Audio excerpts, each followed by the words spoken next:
Hit the music.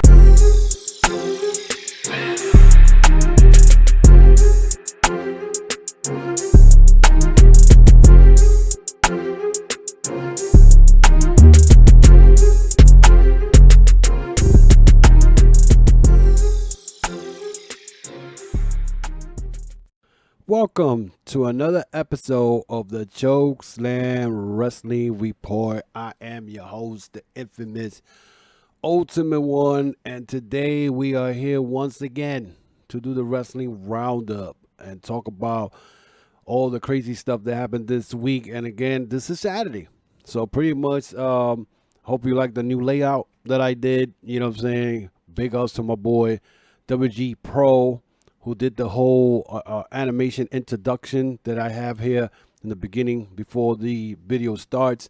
Shout out to him. So go check him out on Twitter. That's WWG Pro at Twitter. Check him out. Again, thank you very much for the animation that you did for me. This is something new for the podcast. For the first thing I want to talk about today is the stupidity that I continue to see in the wrestling business. So we're going to start talking about Mr. Braun Strowman. Mr. Braun Strowman again on the news, again being blackballed. He claimed he's been blackballed by Tony Khan, but then again, he is the same guy who continues to open his mouth and putting his foot in his mouth every time he decides to say something. If you guys know, pretty much Braun Strowman right now, or Adam Scherr as he's been called, Titan, him and EC3 are planning to do a new promotion called Control Your Narrative, something that Mr. EC3 came up with a couple of years ago, and it's been working on when they were doing these little small videos on YouTube and everything, and it was working. They made their presence felt back at the Final Battle Ring of Honor, the last show that they had before they went in hiatus. But as you could well see, the EC3 and Adam Scherr decided that they were going to do a new promotion, and this promotion, you cannot do two-place suicidas and no super kicks. See how far that goes. But as far as Mr. Adam Scherr, aka Braun Strowman, he is opening his mouth again. As of this week, he pretty much started getting into it with Buff Bagwell. Buff Bagwell put something on Twitter. Adam Scherr decided to go back and forth with Buff Bagwell, even putting I believe Buff Bagwell's mugshot with his running with the laws last year and all that stuff, which pretty much a lot of people were like, what is your problem? Why are you doing this? Bagwell, of course, came back and did almost the same thing to Adam Scherr by putting, I believe it was a 2009-2010 mugshot of Braun Strowman getting himself in trouble with some speedboat tickets, something to that effect. And then once he got caught in the middle of the situation, he tried to backtrack, apologize to Buff Bagwell, and then went and decided to go and use the fan as the enemies. He said, we supposed to support each other and be there for each other. You know, the fans are like pretty much saying the fans are the enemy. And in reality, he was the one who started everything. With him saying that, pretty much brought out another wrestler in the mix by the name of Jordan Oliver. And if you guys don't know who Jordan Oliver is, this is a great, talented young man. He wrestles in Game Changer Wrestling. At one point, he was part of MLW at one point. And he pretty much put Adam Scherr on blast. He said, this is the same guy that was on Twitter sometime last year or 2 years ago talking crap about the indie wrestlers. And if you guys don't remember that, I could backtrack and tell you what was all that about. He decided back in 2020 when the pandemic hit, decided to speak about the indie wrestlers not saving their money. This all started when Eva Uno put something on Twitter saying that he felt bad for the indie industry because because of the pandemic, a lot of the wrestling shows were shut down. So that means the shutdown, money is not to be made. Adam Scherr decided, as Braun Strowman, to belittle the indie industry by saying that these guys never save money. He doesn't feel bad for them. And I remember seeing this, and I remember saying he better hope to God that WWE doesn't let him go and he ends up in the indies. Sure enough, he's been let go. I think it was almost a year and a half, something like that. And he hasn't been signed by anybody. Here he is, EC3 and him trying to create a promotion or launch a promotion from the ground up, and he's over here blackballing himself and whatnot to every major company. Okay, he even went after Tony Khan, saying that Tony Khan does not allow his wrestlers to wrestle at CYN. CYN hasn't even started yet. So what are you talking about? So he kind of made fun of Tony Khan and that AEW Dynamite is garbage compared to Raw, whatever. He's trying to save his face as far as WWE, in case WWE calls him back. And he blackballed himself. Now they're not gonna send none of their wrestlers to send. You're gonna deal with indie guys. So pretty much you put your foot in your mouth, and now you're in a situation that it's ridiculous. It's ridiculous if you really think about it. And now he's looking stupid. He's looking real stupid. Braun Strowman done every time I turn around, he's saying something stupid. He reminds me of Ryback. Him and Ryback should team up and be part of that control your narrative promotion. Because Ryback's another one. He opening his mouth, putting his foot in his mouth. You know what I'm saying? Same thing with Braun Strowman or Adam Scherr or Titan, the way he was called. When I saw him in Final Battle coming out as Titan, I said, oh, cool. He deserves, a new beginning. New journey, new look, new everything. No, but he's doing stupidity out there that I just don't understand what the hell's going on. And he's talking so much crap about control your narrative, like this promotion is going to go places. You haven't even started yet. You don't even know where you're going to get. You're going to deal with indie guys. How many of these people are going to forget that you can't use the super kick, that you can't do two-point suicida? You can't do none of that. How many wrestlers are you going to get? So pretty much you just burn the bridge with AEW. AEW will never send anybody to sin. And who knows if this will ever get launched. It's going to be like Global Force Wrestling. Remember when Jeff Jarrett trying to launched that promotion, which I thought that because they did a little something with New Japan, it was going to be big. That never even got launched. Impact tried to help him out. And to this day, I think Jeff Jarrett right now has got Impact on court or whatever it is. So it's just ridiculous. Another ridiculous situation that I saw was this week in AEW Dynamite. I saw what I call the new Great Khali 2.0, or the stepson of Great Khali, when the match between Manure Suzuki and Samoa Joe was going. I mean, this match was a dream match, and the ending of it, they pretty much destroy the ending of this match by them putting the lights out, and then when the lights came back, it was this gigantic dude, 7 feet tall guy, that nobody knew who in the world was this person. Now, everybody was wondering why in the world would Tony Khan do something stupid like this in the middle of a great match with the things he's been doing lately that has been on point. Well, it turns out that Warner Media and Discovery made a deal with the market in India. So they were trying to put that guy's Satnam Singh, whatever his name is, as a guy like same thing that Great Khali did a couple of years ago. This backfired real bad, because then you see Singh doing the same move that Great Khali did to the Undertaker, to Oliver Batista, the squashing of the head. It was the same thing, and it was a bad debut for this wrestler. They should have never put the lights out. They should have just left the guy come in.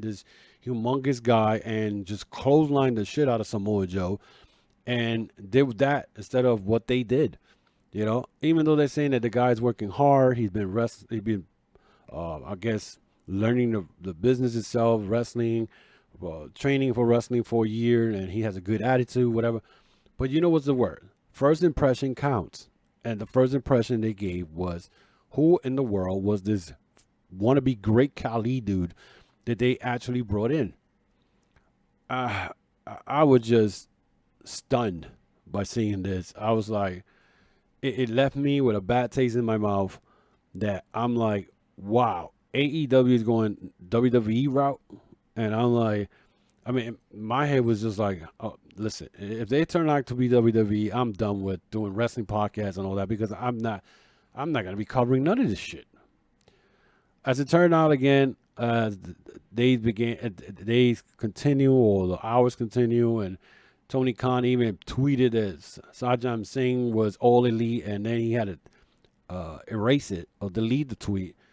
He caught a lot of backlash for this, and a lot of people was not having it. They were like, how in the world you had a great show and you ended with this crap? Because that's exactly what it was, crap. I could not believe it. I'm like, what is he thinking now? And he's supposed to do a major announcement next week. Now everybody's scared. What is going to be your major announcement? Unless they're going to do there's word around there, they might do a New Japan AEW cross promotion coming up for the Best of Super Juniors. We don't know, but right now, this saying, people are saying to give him a chance. You know, if he's gonna beat the muscle of Jay Lethal for now, you could work on that. But if this happened, this reminds me of the deathmatch explosion between Jon Moxley and Kenny Omega, when everybody was expecting a big explosion and we all had fizzle. That's what we had. Or when the Dark Order first appeared in AEW, and they were supposed to know, they were known as the Super Smash Brothers, and nobody knew who the hell it was because they had all the little minions and all this going on. That was another one that we saw. So, or the Matt Hardy falling from the scaffold and hurting his head. So there's been a couple of situations that everybody's been questioning. They're questioning Tony Khan for what he does, but this was crazy. This was something they should have never done. That should have never happened, in my opinion. So I don't know. We will see. We will see what happened from here to the following week and where this lands. But right now, I don't know. So let's start talking about WWE. Now, I don't really watch WWE like I used to back in the days, and you guys know that. Those who follow me, you know how critical I am of WWE. But I did see this week a little bit of Raw. I did not see the match between Miz and Cody Rhodes, but I did see the Miz TV segment with Cody Rhodes. It's funny how the Cody Rhodes said a couple of words that Miz had to correct him. They still don't know if this was a pretty much Cody being Cody, just being daring of saying certain words that WWE has already banned, if you really think about it. And he used the word wrestler and belt.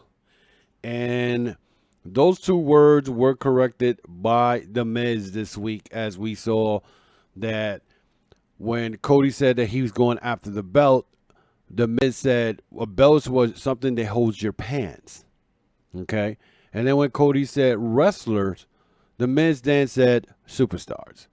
Now, it's crazy because those words have not been used in WWE TV for quite a while, and to see that Cody decided to be daring, or I don't know if this was part of the script, to actually, use those words. Now, the situation that I see that Miz and Cody were going at it, I mean, to me, they're going to have to build Cody up if he's going to be the one that is going to face Roman Reigns next. Because yesterday I was at a House of Glory show, and I will be talking about that later. And the conversation we had was who is going to be next to face Roman Reigns. Roman Reigns right now, and it's funny how WWE, it's not actually mentioning this, that Roman Reigns legitimate got hurt against Brock Lesnar. Supposedly Brock Lesnar, when he put the Kimura on him, I think he legitimate hurt Roman Reigns. And that's why the match ended the way it did, because Roman Reigns was hurt. Now, they have not mentioned that on WWE TV. You have noticed that Roman Reigns was not at SmackDown this week, unless I missed something, but I know I saw SmackDown. And he was not in the show. The Usos were, and he's not on the show. The last thing we saw with Roman was when he hugged Nakamura, and then the Usos double super kicked him and knocked him out. Now, the person that I was having this conversation with, he said, well, Nakamura could be next. And I'm like, no. Why are you trying to put Nakamura to wrestle Roman Reigns when y'all have not been using Nakamura correctly? He's been on tag team with Rick Boogs, and now Boogs is hurt. So now you want to throw him in there to feed the tribal chief. And it's not fair to the fans who actually wants WWE to get better. WWE, of course, my beef with that is they're not even catering to the pro wrestling fan. They're catering to new set of eyes. They're catering to casual fans who don't know nothing about the history of WWE, and so that's who they catering to. And the fact that I said they have not built anyone to me, they have not built anybody that I feel that has been a strong baby face for Roman Reigns. Nakamura is not a strong baby face. As far as the only guy that I could think of that might give him a chance is Drew McIntyre. But why do that now when you had a chance to put Drew McIntyre to beat Roman Reigns back at Survivor Series, which you didn't, so you made the Universal Champion much bigger than the World Champion because it's Universal, And so now, if Drew McIntyre does beat Roman Reigns, are you going to be happy with that? Because I'm sure it won't. And the fact that most likely that Cody, I was talking to my boy Henny from Henny Wrestling, and he said most likely they're probably going to push Roman Reigns to wrestle Cody probably in SummerSlam. But we're talking about close to 4 months from now. How much are you going to push him? Are you going to beat? He going to beat everybody? I mean, and if he loses to Seth Rollins now again at WrestleMania Backlash, does it legitimize him as a number one contender? But then again, WWE don't believe in rankings. They don't believe in that. They're just going to throw anybody in there. And right now with Cody Rhodes and I think in Raw, because now that's the power right there, and being that Raw right now don't even have a world champion because Roman Reigns and SmackDown, he holds both belts. I'm surprised USA Network hasn't started bitching yet about that they don't have a world champion in the program on Mondays. So the only guy right now that you're going to have to be pushing all out is for Cody. But once that push with Cody is over, is Cody going to be the one who's going to beat Roman Reigns for the belt? And then once you get that, Cody gets whatever he wants because, he wants to do it for his father, whatever, is Roman Reigns going to take the belt back? Because I said this, if Roman Reigns was to decide today to retire, WWE will be in trouble because they have not built anybody in there that's going to carry that show the way it does. Right now, the only interesting part for me as far as WWE is the unification tag team title match that's coming up with RK Bros and the Usos. That storyline is getting good, but I still see Randy Orton turning on Matt Riddle. That could happen. And I see the Usos winning the tag team belts and unifying them because they're going to try to push the bloodline. They're going to have all the go. That doesn't always work. A lot of factions, I've seen factions that have won all the titles. Evolution did it. The Horsemen did it. And sometimes it doesn't work because now you got one settled group having those titles, and then the rest of everybody is over with. Another thing that I saw that I said to myself, it's shameful, very shameful what they've done to this man. But he signed a 5-year deal, so they gets what he gets. And I'm talking about Drew Gulak. They got Drew Gulak now being the interviewer. That's the storyline with that. And he pretty much this week was embarrassed by Charlotte Flair. Charlotte Flair hit him in the nuts, and then she put her figure 8 on Drew Gulak. Drew Gulak was tapping and saying, I quit, I quit, I quit. Now, I don't know what he has done to anybody in the back for them to put him in this segment, but I think this is disgusting to me for a guy who has so much talent like Drew Gulak, and they put him in there with Charlotte and Flair, and she embarrasses him. And I mean, I shook my head the minute I saw him doing an interview. I said, this is what they're doing with Drew Gulak. Ricochet finally, I see they're pushing him. He's still Intercontinental Champion. He actually beat Jinder Mahal yesterday, so that was something that I said, okay, it took you 3-4 years to push this guy, but I'm not too crazy about Ricochet because Ricochet is a WWE Shield. The fans were trying to make sure that he gets pushed, and he pretty much made the fans look foolish. So I mean, honestly, to me, when it comes to WWE, I don't know what they're doing as far as that is concerned, but I think my biggest concern with WWE right now is the fact that let's say, if a guy like Roman Reigns decides to leave WWE and says retire, WWE will be in so much trouble because they have not built anybody that is well deserving of getting the top spot. Drew McIntyre, I don't want to hear that people, but Drew McIntyre was a pandemic champion. Okay, he held the fort down for the meantime. And don't give me the Brock Lesnar because I'm tired of seeing Brock Lesnar. Lesnar is already boring. The guy, I mean, I used to be a big time fan of Brock Lesnar, and they have just killed his whole character. He's still the beast when he wants to be the beast, but they just took, and for those who follow WWE, if you want to look at Brock Lesnar when he first came into WWE, look at all his matches during that era of 2002 all the way till he left WWE the first time. And you see the difference of how he wrestles to the way he wrestles now. All he has is suplex, F5. Suplex, F5. That's it. They just turned this guy to 2 moves. That's it.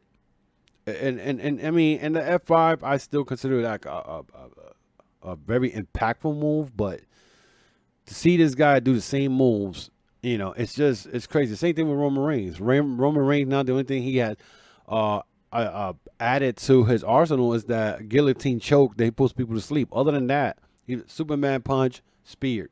Superman punch, spear, clothesline. It's only like 4 moves these guys have. And this is why I don't watch WWE, because it's just these wrestlers just doing 4 moves in a match. You know what I'm saying? So I mean, and like I said, I'm not here to knock down WWE because a lot of people get all personal and whatnot. I got my Facebook right now on restriction and whatnot, not because of wrestling, but it's on restriction because of stuff that happens online. You know what I'm saying? And it's the same thing with the wrestling scene and social media. I mean, I see people, WWE fans, they just go above and beyond with the craziness of the stuff that they talk about. And it's just like, dude, it's not that serious. It's not that serious. Toni Storm, she opened up about leaving WWE, say it wasn't the place for her. I agree with her because the girl is that talented. And WWE, and she did well in the NXT UK, but once she came into WWE, it was crazy. She said in an interview, she said, I felt really overwhelmed in that moment, and I went 2.5 years without going home at all because of the pandemic. That's after a life about 7 years on being on the road. So she was out there already before she got to NXT UK. Okay. And then she said, I left for England about 7 or 8 years had passed. Then I take into account the amount of negativity you hear about WWE and add that on top of it. So I'm not saying I have a problem with WWE at all. I'm actually really grateful for the time I had there. I mean, I'm sure she's grateful for the time she had there when she was in NXT UK, NXT um, the Black and Gold. The problem began once she came up the roster and they put her in the ring with Charlotte, and Charlotte embarrassed her because Charlotte plays politics in the back, just like her father used to do. So it's just sad to see a talent like that go and whatnot. But I mean, we'll see how she does in AEW because Ruby Soho came in and whatnot, and then Ruby Soho disappeared from Dynamite after she lost to Nyla Rose, and now she's in Dark, whatever. Until finally this week, she came and wrestled one of the twins, Robert Renegade. But we'll see what happens because at this point right now, it's just crazy and whatnot, and so we'll see. We'll see what happens coming up. So so let's talk about AEW, and you know that I talked about that in the beginning with the AEW stuff, and tonight they're having AEW Battle of the Belts 2. So if you guys want to check that out, that's going to be very interesting. I think AEW Dynamite was pretty good compared to, actually not compared to what happened toward the ending. CM Punk wrestled Penta Oscuro for the first match of the night. That was a match between these two. That was a great match. The storyline is CM Punk knee in this match. I mean, CM Punk's been having issues with that knee since his match with MJF in the Dark Collar match at Revolution. And ever since that, he has had issues with that knee. So it looks like, yes, he's going after the AEW title, but that knee is going to be an issue. It kind of reminds me of the Dusty Rhodes storylines back then with Ric Flair. I've been seeing a lot of stuff on Facebook pages and groups talking about that it's time for CM Punk to get the AEW title. He don't need the title. To be honest, he doesn't need the title. Would he win the title? Maybe down the line, but maybe this is not the time. I think his match or his time is going to come down when he wrestles Adam Cole. Adam Cole this week, of course, was supposed to wrestle Hangman Page in the Texas Death Match. And I noticed that, I don't know if it was me, but Hangman Page is always in some match where it's either Texas Death Match, Last Man Standing, or whatever. But most of his matches are either bloody or something is going on in those matches. But the CM Punk versus Penta Oscuro deliver what we expected. It was a dream match.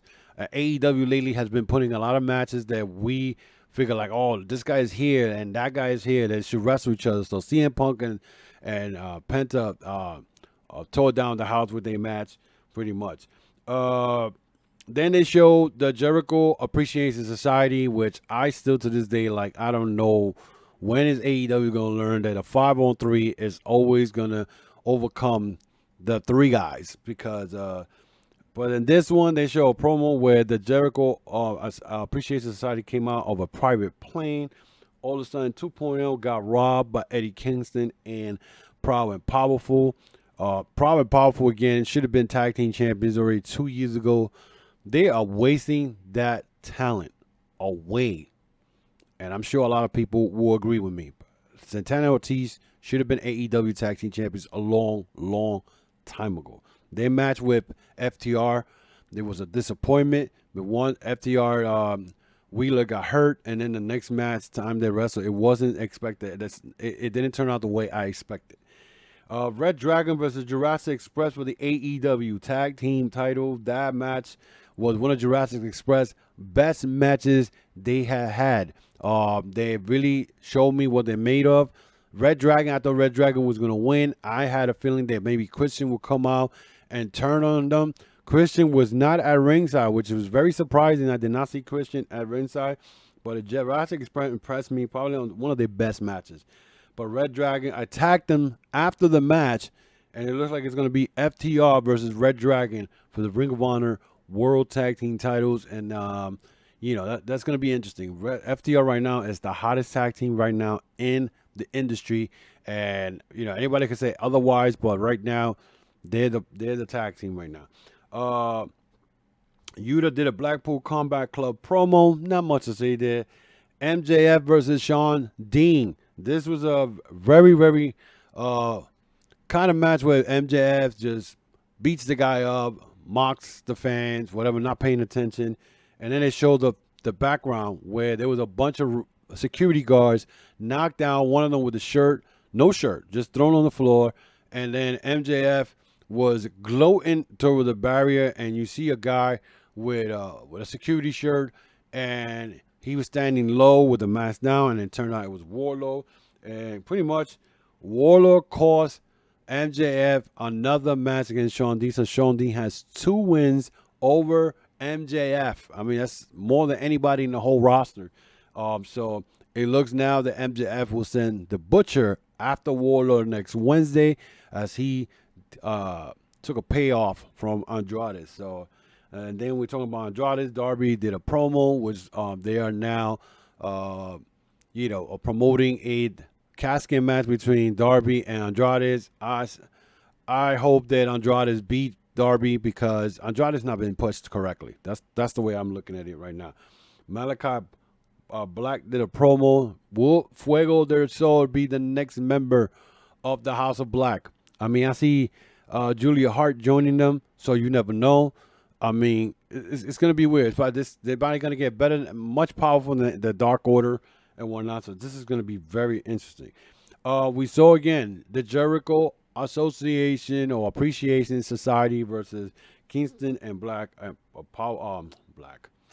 Proud and Powerful. Again, Kingston and Powerful got overmatched in the match because it was 5-on-3, and again they lose again to the Jericho Appreciation Society because of 2.0 who got involved. And I think it was Kingston who got hit in the back with a bat for Floyd by one of the 2.0 guys. And that was the end of the match. I mean, to me, it's just, again, they need to get more people. And I said this yesterday, talking to a couple of friends. It would be cool to see if Homicide and Hernandez goes, especially Homicide and Hernandez, go into AEW and join Kingston and Proud and Powerful, because they were all part of the LAX. So they can't use LAX, but they could go in there and 5-on-5, and that would be a cool thing. Jamie Hayter versus Tony Storm will be the first round of the Owen Hart tournament, which starts May 11th. That is my birthday.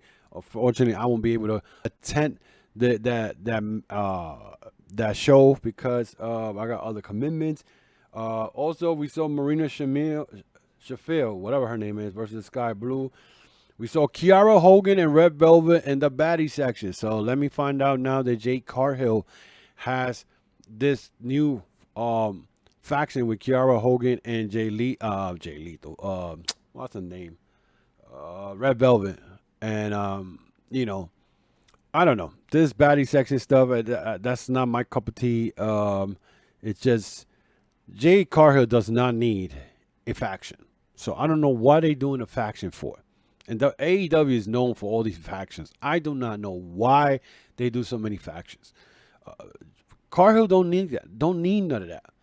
But I guess they need to push Kiara Hogan and Red Velvet since they're on the AEW contract. Red Velvet, Botch Queen. I really don't care for her. Kiara Hogan, I'm more one of her fans because she was an Impact World Knockouts Tag Team Champion and Impact, and she needs to be pushed better also because she came in losing. So I don't know. I don't know what's going on here. Hook confronted by Tony Nese. So I don't know if they're going to have a match somewhere down the line. I think they are going to wrestle at Dynamite. Men of the Year, another promo. I really didn't want to see Ty Conti or Sammy Guevara because they are cringed. They are cringed. They're becoming the new Cody Rhodes and Brandy in AEW. And a lot of people will be like, oh, but you didn't have a problem when they got together because Sammy was doing what Sammy does best and is wrestling. Now he has Ty Conti around him and it's cringe. They're trying to be the first couple. You're not the first couple. Okay, this is the same crap. You're doing the same shit. This Cody and Brandy were doing. The only difference is that Brandon don't know how to wrestle. Ty does, but still, it's cringe. I am tired of seeing Dan Lambert with Man of the Year talking about all the stupidity. This old man shouldn't even be in. It shouldn't be in the wrestling. It's just dumb. I don't understand it. Then we had Team Taz versus Keith Lee and Swerve. This was Ricky Stark's homecoming. You could tell he got emotional. This match was pretty good. And surprisingly enough, Powerhouse Hobbs pinned Keith Lee. Keith Lee suffered his first loss in a tag team match. What a way to put over a younger talent as like a Powerhouse Hobbs. But that was a shocking to me. So that right there, I mean, honestly, it was a good match. There was a couple of scenarios that looked like Ricky Stark got hurt, but I got to give him credit. The man, he's a talent and a half. But Keith Lee suffered his first loss, and that's, to me, it's cool because you're not gonna be the top guy. All these WWE wrestlers coming in want to be the top guy, so that was a good move. Thunder Rosa did a promo about Nyla Rose. Actually, no, yeah, but it was about Nyla Rose. So Nyla Rose interfered with a cake along with Vicky. Nothing big out of there. They were just promoting their match for Saturday's Battle of the Belt. The main event of the night was Minoru Suzuki versus Samoa Joe. This was a dream match. A dream match to me because two of the baddest wrestler in the industry were going at it. It was a chop fest. At one point, you see the Samoa Joe's chest beat red and whatnot, and I was impressed. Let me tell you something. This match came to a point where these guys went at it. I knew that Minoru Suzuki was going to lose the belt for the simple fact he won the Ring of Honor belt, and I guess it was just more of what Tony Khan was doing, just getting rid of all these belts away from everybody except Jonathan Gresham. Red Titus lost the belt to Minoru Suzuki, and you knew Minoru Suzuki was going to lose that belt quick because he's not going to stay in the States. He's going back to Japan. So he's not going to be able to defend the Ring of Honor TV title if it's in Japan. So Samoa Joe won that, and then you know what happened after that. I just spoke about it in the beginning of this podcast. Giant Singh, whatever you want to call, came out after Jay Lethal said that they had a present for Samoa Joe along with Sanjay Dutt, and it was a box with a box that was broken on the bottom with Jay Lethal's hand, middle finger, and the lights went out, and the rest was history. And it was the stupidest thing I ever saw from AEW. It was sad, and there's nothing else to talk about it because I already talked about it in the beginning. AEW Rampage yesterday was pretty good. The Blackpool Combat Club versus the Gun Club. There's too many clubs, but the only real club is the Bullet Club. But anyway, I digress. This match was more to push Wheeler Yuta to another level as he pinned Billy Gunn for to win the trios match. I don't know where they're going with this. The Blackpool club. I figured they would have brought in Danny Garcia, but I guess Danny Garcia's with Jericho crew. So then we had the Butcher versus some guy. I don't even know. They didn't even announce it. This guy thought he drop kicked Butcher from when he went off the top rope thinking they're going to break him down. He didn't. And Butcher just beat him like nothing. This is all to promote the match between Butcher and the Warlord coming up on Wednesday at Dynamite. So that was all about. Dustin Rhodes challenged CM Punk for this Wednesday also in a match. And CM Punk, this is going to be good. Probably going to be a good match because, even though Dustin is up there in age, he could still produce a good match. We saw Ruby Soho versus Robin Renegade. This match was back and forth. Nobody was really dominating until Robin did one of those Killer Bee joint with the set up the masses, went under the rope, under the ring. And I didn't even know that Robin had a twin sister called Charlotte Renegade, and she tried to interfere, tried to do a switch to beat Ruby Soho, but it didn't work. Ruby Soho ends up getting the victory. Then we saw the AEW Championship versus the Texas Death Match, if you want to call it whatever. And this was a pretty good match. I mean, there was some crazy bumps in this match. Adam Cole at one point landed spine first on the back of the chair while the chairs were still standing, and they were like this, and his whole back hit the edge of that. And I was like, wow.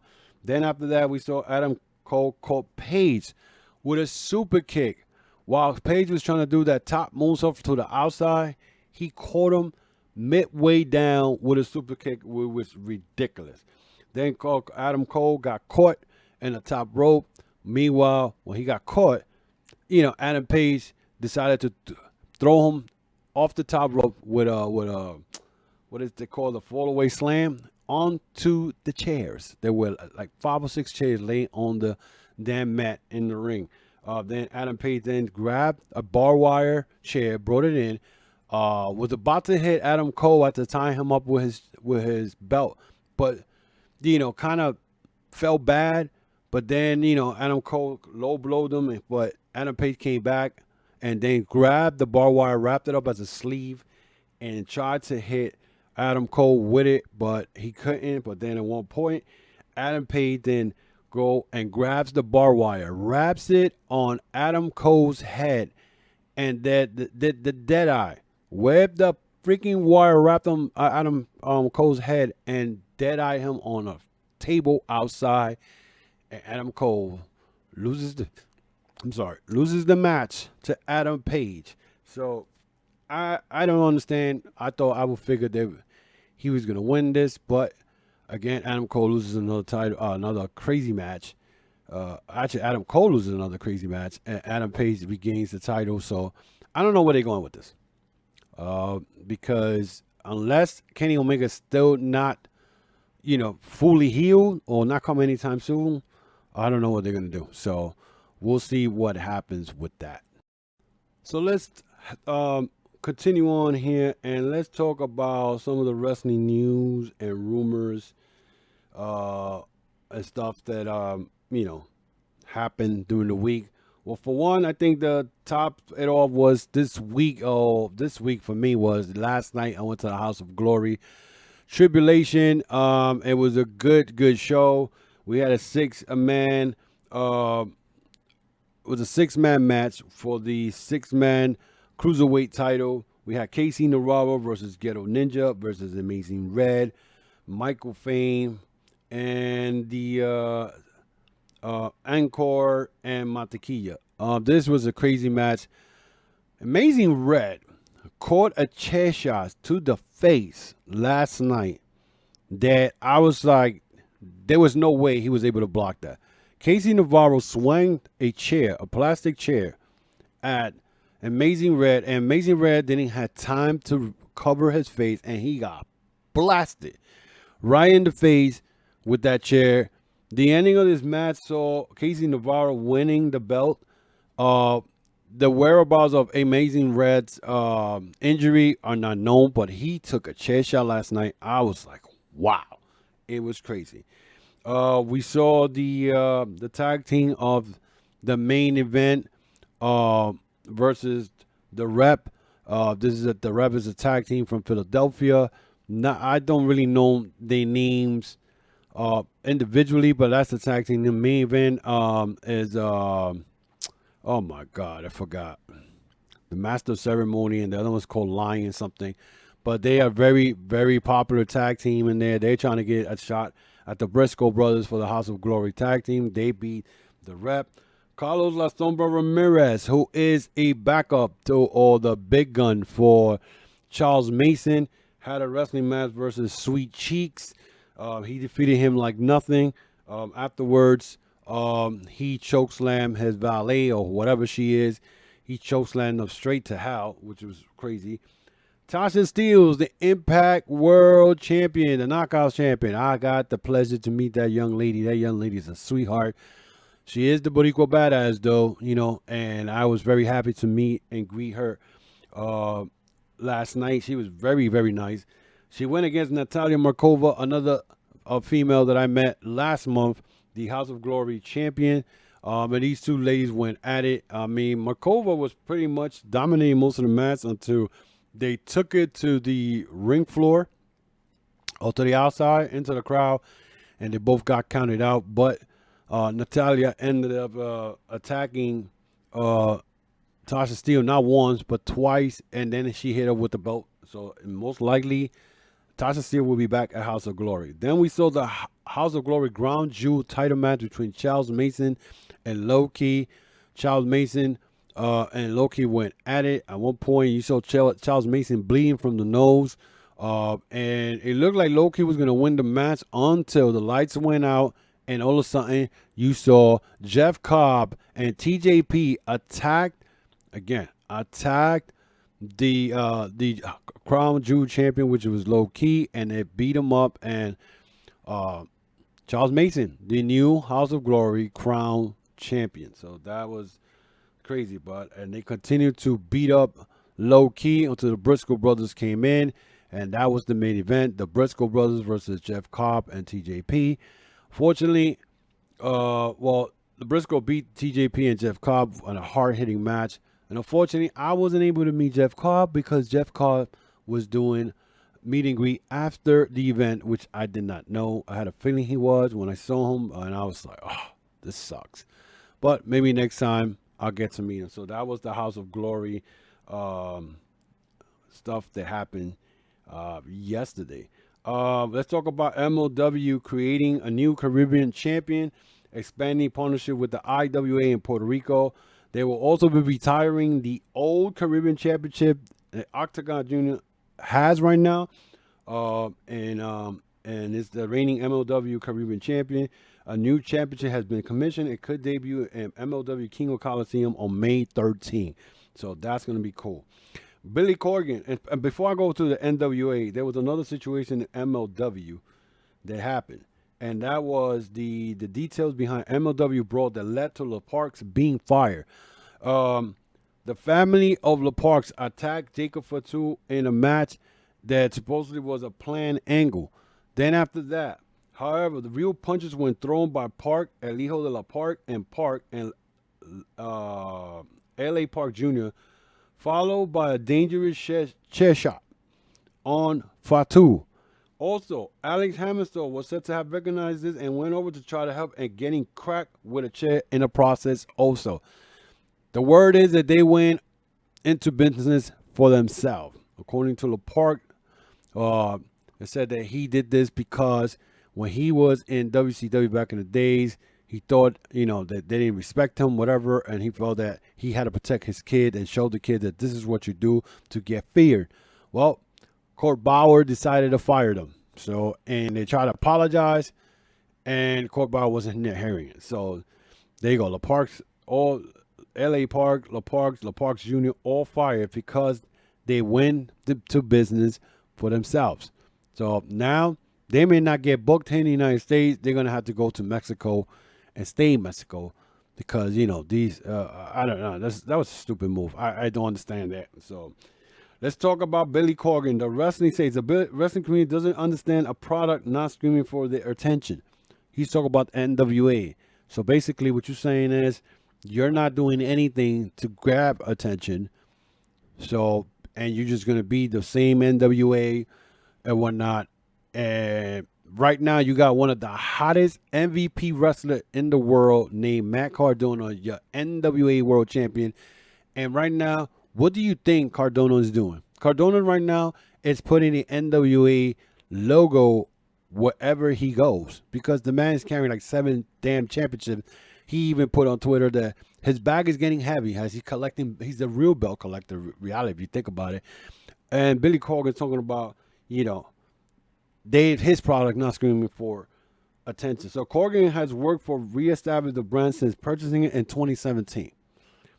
And they understand a wrestling product that is not constantly screaming for the attention as opposed to a wrestling product, which is pivoting so that if we have an opportunity for greater success, we'll be ready to go. I call it turnkey. If you gave me a bunch of money and poured it on the NWA, this product will get bigger, faster in ways that people can't understand because we're building something from the ground up. Billy Corgan, stop. You don't know. First of all, when you and Dixie Carter partnered up a couple of years ago, you and Dixie nearly put Impact out of business. Billy Corgan does not know nothing about wrestling. He doesn't know nothing about booking. And most of you may not agree with me about this, but Billy Corgan, him holding on, owning the NWA, it's not good for business. It's not good for NWA. The man doesn't know anything about the product. He's trying to bring back the old school 1980s, 90s NWA. It does not work in this time and this age. It does not work. This may be good for the old school wrestling fans, probably like myself or whatever, that may like that. I don't like that anymore because I have evolved. I have evolved as a wrestling fan. I like the way things are now. Once in a while you'll get a a wrestling match that reminds me back in the 80s, but he doesn't have anything there. And to be honest, you have a bunch of Mick Carters in your roster, with exception of Aldis. You know what I'm saying? And and it's now you got, I think the Pope was supposed to get a match against Cardona. Cardona right now, let me put this. Billy Corgan talks about not having attention, but again, Matt Cardona is bringing all the attention. And you should be happy that he's bringing the attention because he's the NWA World Champion. So, I don't know. Some of these guys, I don't get them. 01 President says Shinyo Otani is conscious but can't move his limb. That was the report that came in on, I believe it was Tuesday. Shinyo Otani is a guy who wrestled in the past. Shouldn't even be wrestling, to be honest. He said, this was on April 11th. This was on Monday.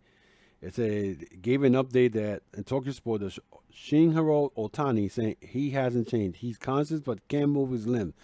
Currently, he's being treated by doctor. As for the official diagnosis, we are waiting for a reply from the hospital. And Otani made his debut in 1992 as a young lion in New Japan. He's a former IWGP Junior Heavyweight Champion, two-time IWGP Junior Heavyweight Tag Team Champion, and 01 World Heavyweight Champion.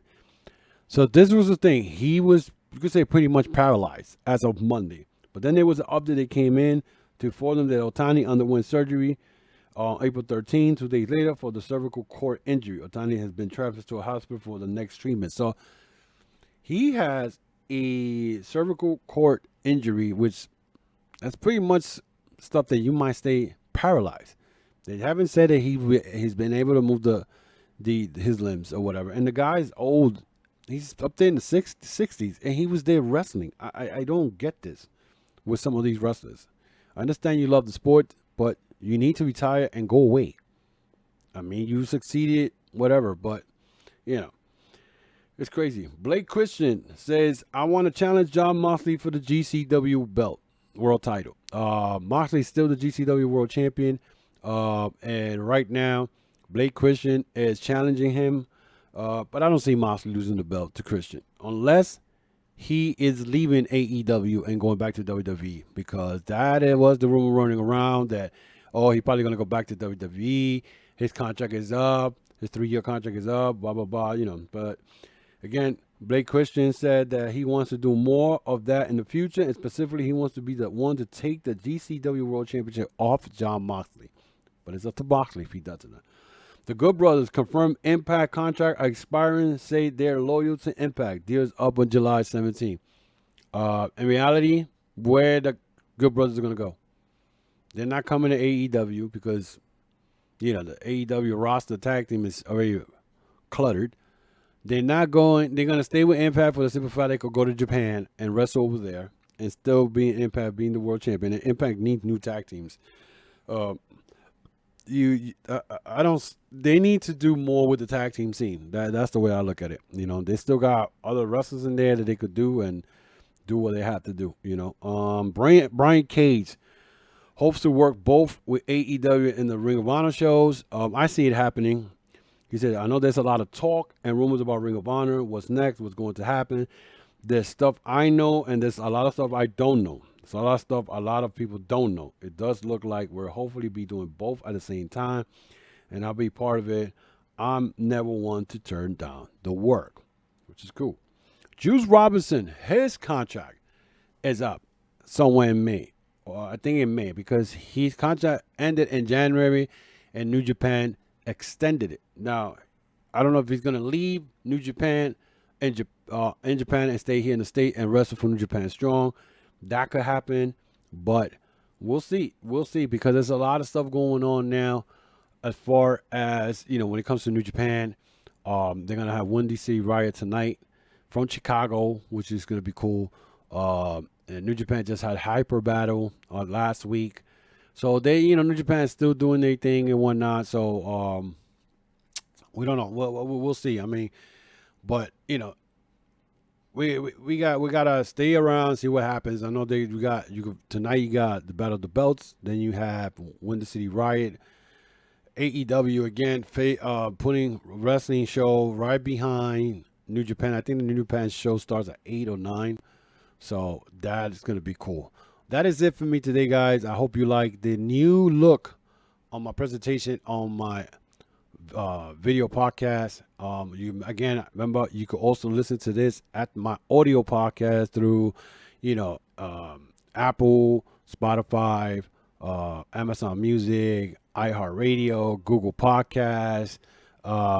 You can listen to this anyway if you don't have a chance to watch the video on YouTube. So this is cool.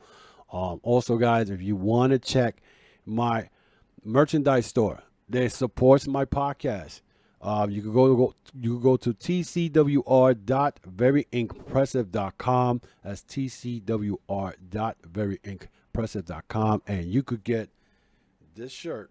Let me put it this way: the Chokeslam Wrestling Report. I got this on hats. I got this on shirts. There's another different type of shirt with the logo on it. Also, I have hoodies there in case you guys want to get it for the winter next year. Support the podcast. Support the podcast. This helps my podcast greatly. Also, if you want, you can subscribe to this channel, the YouTube channel. Hit that notification bell for new uploads for every week. You can follow me on Instagram, Facebook. Where else you can find me? On Twitter, especially I'm always on Twitter, putting my thoughts on that. You can see it right there on the logo. Actually, not the logo on the screen. You see the ultimate one for Twitter. That's where you can follow me. The Chokeslam Wrestling Report on Facebook and on Instagram. So check that out. Also, guys, support my peoples. Support my boy Wrestleville, Vince Berry, and his book, Wrestleville Book. He has that out as we speak right now. Also, my boy Danny Maltos, he has a book out there called Swerve. You can find that on Amazon, on Barnes and Nobles, and help out my peoples. Shout out to my boy Jay Santee. It was good to see you last night on the House of Glory show. We definitely got to hook up again to do another show together and whatnot, and get your thoughts on everything. Yeah, we'll talk about that Wheeler Yuta, because we were talking about the Wheeler Yuta situation. So we could talk about that. So that is it for me, guys. That is it. So until then, guys, be safe. I'll see you next week again. This will also be on audio version, so check it out if you don't get a chance to see me here on the YouTube channel. But support the podcast, support everything. I want to thank everybody who supports the podcast, and and acquire one of these shirts and whatnot. And much love. Until then, guys, be safe.